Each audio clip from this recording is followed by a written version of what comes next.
જઈએ છીએ તો હવે અમે બજારમાં વોકિંગ કરવા લાયા ગયા. સવારના થયા છે 7:08 અને પંચીબેન નીકળી ગયા વોકિંગ કરવા.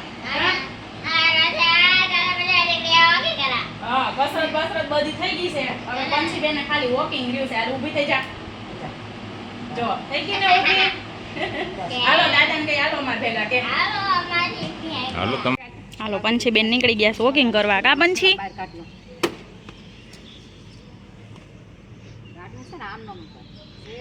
એક સાઈડ મુકાય. એ તો શોર્ટકટ જ લેવાનું હોય ને. કા પંચીબેન જો એક હાથમાં લાકડી લઈ લીધી છે, હાલવા નીકળી ગયા છે. બાય બાય કહી દે બધાને. હું મોટી ચક્કર મારીને આવું. કા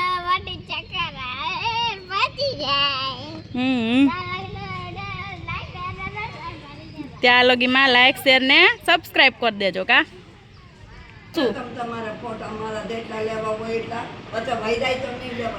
એ વાત સાચી હો, એ વાત સાચી.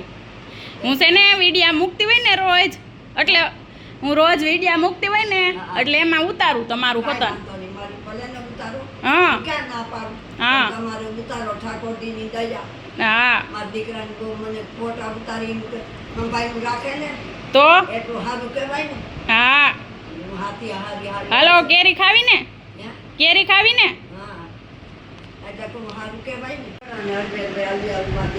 હાલ્યો કેરી હા હા જ્યાં ખાવી હોય ત્યાં.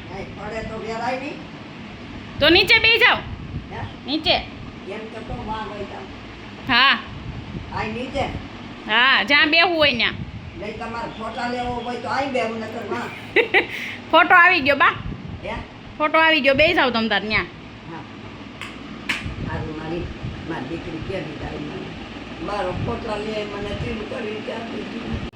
ખાઈ લીધી કેરી? ખાઈ લીધી છે. હવે કાંઈ નહીં, હવે બેહવાનું. હા ખાવાનું કહેવાનું જ હોય ને.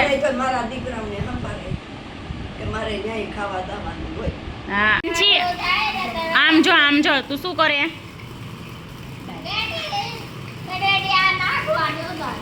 એ શું છે? અડદ. અડદની દાળ કરો છો તું બા બે? ભયડે કહેવાય, ભેળવે નહીં, ભયડે. હું આને શું કહેવાય? બા કે એને શું કહેવાય? ઈ નહીં આને શું કહેવાય? જો આને ઘંટલો. હા દાળ ભરવાનો ઘંટલો. મમ્મી દાળ બનાવવા માંડ્યા. જો આ દાળ બની જાય ને પછી મગની બનાવવાનો. પંછી જો પંછી બેને નાખશે હો. જો હાલો નાખો. અરે વાહ, અમે જો કાંઈ કામ નહીં કરવું પડે, આ પંછી કામ કરવા માંડી. જો હે પંછી તું કરી દઈશ ને બધું કામ? નાની નાની મુઠ્ઠી ભરાય. હા એલા વાહ.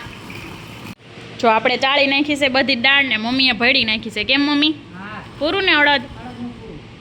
જો અડદનું પૂરું. આપણે આ ચાણીથી દાળ ચાળી નાખી છે બધી. મમ્મી ભળતા ગયા ને આપણે વાહો વાય ચાળતા ગયા. આ પંછી બેન ઉપર હાથ કર્યા. આળસ મળે તો નીંદર આવવા માંડી. હું જવું છે? હાલો હુવડાવી દે હો બા.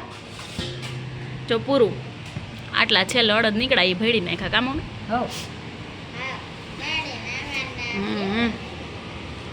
હાલો અડદની દાળ કમ્પ્લીટ થઈ ગઈ છે. હજી તો એને ઝાટકવાની ને એવી છે ને મમ્મી? હા ભૂકી નીકળી જાય. હાલો પછી મગની દાળનો વારો છે. પંછી બેન જો એકલા એકલા રમકડે રમે છે. હું દાળ ચાળું છું.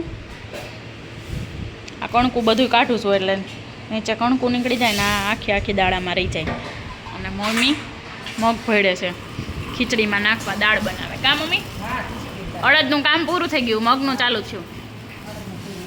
મગ તો થોડાક એવા જ છે, અડદ હતા થોડાક વધારે, મગ થોડાક એવા જ છે. જો આ ઘંટલો કેટલો કાયમ આવે કા મમ્મી? નાનકડો એવો છે તોય હે ઘેરે જ ન હોય ને આડોશ પાડોશના બધા લઈ જાય દાળ કરવા. હાવ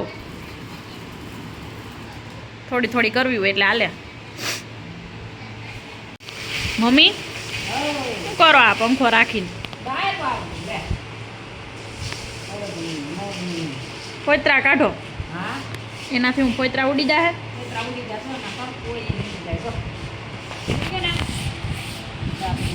હા હું નીકળી ગયું. હા એટલે ઓલી દાળ ચોખ્ખી થઈ ગઈ એમ ને? જો મમ્મી પંખો રાખીને વાવલી નાખી. હા હજી વાવલવાની ઝાટકવાનું એટલે ચોખ્ખી.